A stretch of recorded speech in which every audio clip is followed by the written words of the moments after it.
I think the whipped cream, it's light.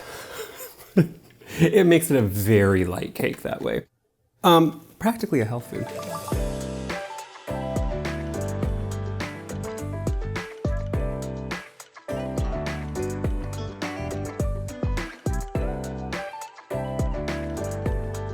I think when originally strawberry poke cake was introduced, it was out of the box cake industry, so you usually always used a box mix. We're not gonna do that today. We're gonna make a really simple mix, which is just a cake. We're gonna make a white cake, and it's gonna start with unsalted butter. Now, I know a lot of people are always like, why unsalted? There's still a lot of discussion on that. You don't have to use unsalted, you can use salted. Unsalted will control the amount of salt in the total recipe. So if you wanna know exactly how much salt is in it, you use unsalted butter. I'm not gonna stop you from using salted, use whatever you want.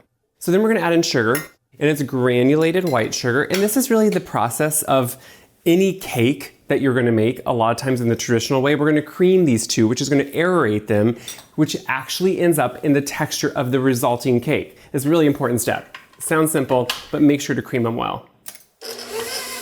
If you're like me, you see recipes and they say 3 to 5 minutes of creaming together and you think, oh, there's no way it takes actually 3 to 5 minutes, or you think you've done that. Time yourself. I bet you haven't done 3 minutes, let alone 5 minutes. But what happens in that time is it really does become lighter and fluffier. So it's actually starting to aerate that sugar into the butter, which completely changes the texture of the cake. This is where it gets its structure from. So what I am gonna do is just make sure I scrape the sides of the bowl, because I do like to always use an electric mixer. It makes easier work. A hand mixer you can use. It's really hard to fully fluff correctly or cream, I should say, the butter and sugar together. So if you can, I would always use an electric mixer if you have one. Of course you can do it by hand. Of course you can do it with a hand mixer. I'm just saying the texture is gonna be superior if you have one of these. So to this now we're gonna add the eggs. I am gonna break them into a small bowl as I do it, just to make sure I don't get shell, because I can be known to be a little bit in a hurry and not check. And what I'm gonna do is have the mixer running on low. I'm gonna add them one at a time to make sure they incorporate. Just best practice to have a really good texture of the cake. In the final step, when it's on low, I'm just gonna add in the vanilla. It's a hefty amount of vanilla. This is a white cake. You need that flavor to come out. And you can see at first, you might think, it looks a little broken. That's okay at this stage. It could look a little broken. But what I am gonna do once again, I'm gonna scrape it down because there's a little bit on the beater here. All these little steps, they seem like, extra steps, and don't even start with, okay, see, I'm gonna do a box mix now. No, this flavor is gonna be better. I always love knowing all the ingredients I'm putting into it, and there's just something satisfying about making a cake, realizing it takes simple ingredients. Things you're usually gonna have on hand if you bake. All these things are gonna be in your pantry, and you can just make a simple cake. So what I'm gonna do is scrape it down, put all those little bits in there. Now we can move on really to our dry ingredients. So of course it's gonna be flour, right? That's gonna give us what we really need here. And what I'm gonna do, you could weigh your flour. I'm going to just do what I've always done, and it's lighten my flour slightly with a big scoop, put it into my measuring cup lightly. This is how you just don't pack in flour, and then just swipe it off like that.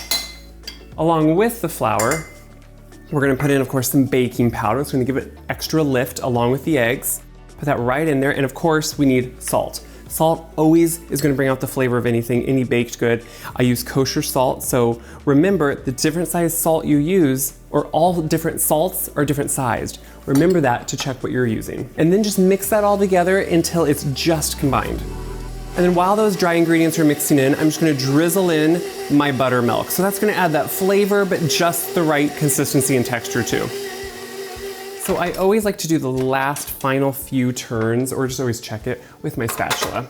You just wanna make sure, like clean off the beater, and then give it a final few turns, because again, you wanna make sure everything's incorporating evenly. This smells so good. Making a homemade white cake, I don't know, there's just nothing better than a cake, right? It's comforting, it's maybe one of the first things we usually learn to bake. It's simple, but it also is gratifying. And you can use this cake if you want to for a lot of different things. I just love it for a poke cake.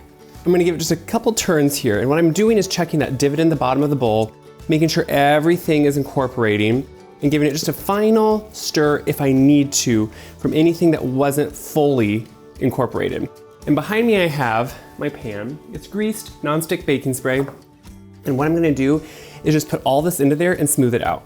So what I'm gonna do is pop this in the oven, let it bake until a skewer insert in the middle comes out clean, and then we'll move on to the Jello part.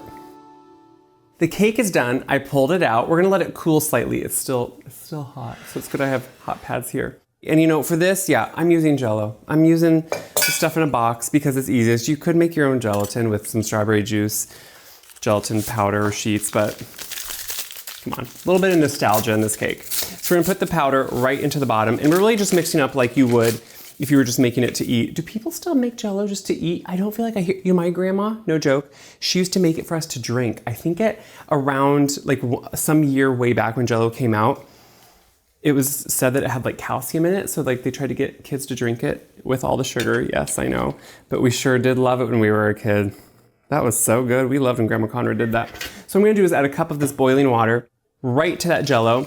And I'm gonna just let that dissolve before I add the cup of cool water. And I'm just making sure it's dissolved. At first I thought it was, but it wasn't quite. So tip whatever you're using, actually swirling it is going much better. So then you want to cool it down, and you can add cold water. I'm actually gonna add some ice water. So as long as you put a few cubes in first and then fill with water, you're gonna have that same volume measurement. So I'm gonna pour that right in without trying to splash everywhere. And those ice cubes will continue to cool this. So I'm just gonna let that, it really won't take long since it was boiling. But while that's going, we have our warm cake. And we can talk about actually poking holes in it, which is what we're gonna do. So this is the fun part of poke cake. Now, you could do any flavor poke cake. We're doing strawberry poke cake because it's strawberry season and it just feels very summery.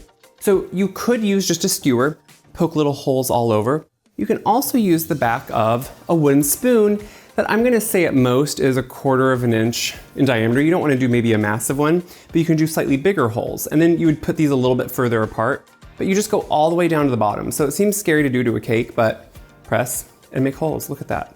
And I'm doing these probably, since it's bigger, 1 inch apart. If I was doing the skewer, I'll just show you here. I would go like all over, make holes and poke all over. It just kind of depends what you're using. This is gonna give you maybe a little bit more of that iconic big dips amount, but it's kind of fun to do because it feels like something we shouldn't do. I'm just making sure all my ice did dissolve, and it did. And this is slightly cool now. So it's still a slightly warm cake, that's fine. This is when you kind of just have fun and you start slowly pouring it over. Now we're gonna try to hit each hole, but it's gonna soak into the cake too, and that's kind of the best part of this. So it creates a really moist, flavorful cake. I'm doing it slowly just because I don't want it to pool in one single area, and I want it to work down into those holes as much as I can. That's where you're gonna really get that beautiful divots of color, and it's gonna just start soaking in. And if you just pour it all on at once, it will kind of go to the sides and go around to the bottom, which is fine, but not quite what we're going for here. So that's why going a little bit slower, being intentional about trying to get it into all those divots we made, is to me gonna make the best cake in the end, which honestly already, it smells just like my childhood. I loved this cake. So now the big key is going to be to let this fully cool. We want that Jello to cool, we want the cake to cool, so I'm gonna put it in the fridge, then we can put a really quick, like whipped cream frosting on it and enjoy. The cake is fully chilled. That is an important step here. And now we're gonna make the whipped cream frosting. So it's whipped cream. We're gonna take heavy cream. We're gonna pour it right in. It's a really simple one, that's what's nice. I don't like the traditional frosting. I like the whipped cream. A little bit of Greek yogurt, you could use sour cream too. This stabilizes it to me and kind of offsets the flavor. I think it's always an essential step when I make whipped cream too. Little bit of powdered sugar. Now, I don't want this to be overly sweet, just enough, because the cake is really sweet. So we just need a little bit, and we'll of course add in some vanilla too, just to kind of finish it up and round it out. And then we're gonna just start mixing. So we'll mix it on low, then turn it up to high until it's pretty much at stiff peaks. So you don't wanna make butter. I mean, you could, if you keep whipping cream. I'm sure you know, you make butter. It'd be sweet butter because you put the sugar in it. So what we're gonna do now is just put it on the cake. Now I do like to make it rather stiff, as you can see, and I'll show you here too. Always just to give it a final stir like with everything else. But look, nice and stiff. See that? What we're gonna do is just put it all on and kind of dollop it over. This is just the final touch, and this is how we always had it growing up. I don't know if some people I think do a traditional frosting. It doesn't make sense to me. So we're going to just get all that out and then smooth it over. Look at this, a nice dose of the whipped cream. Look how pretty that is. This is for me.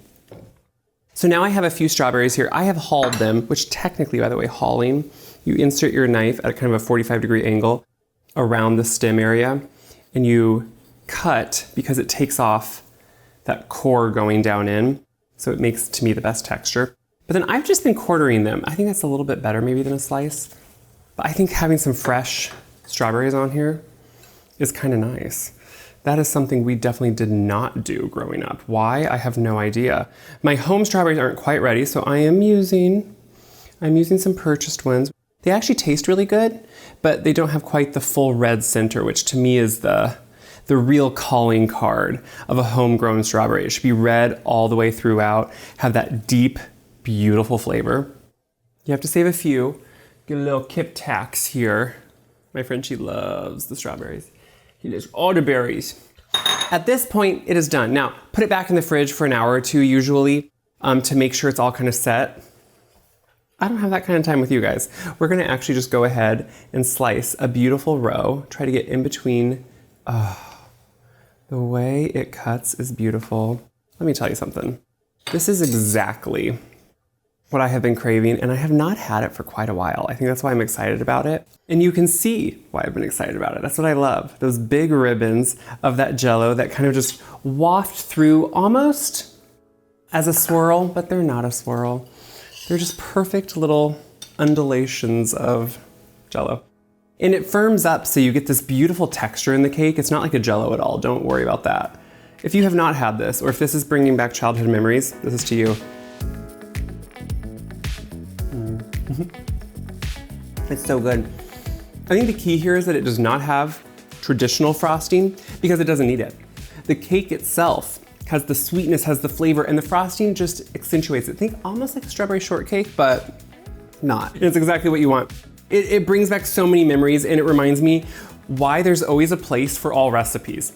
They don't go out of style, they come back, and they should always be around, just like clothing, because there's always a place for a good recipe, and that's exactly what this is. So what do I hope you do with this video and this recipe? I hope you share it around.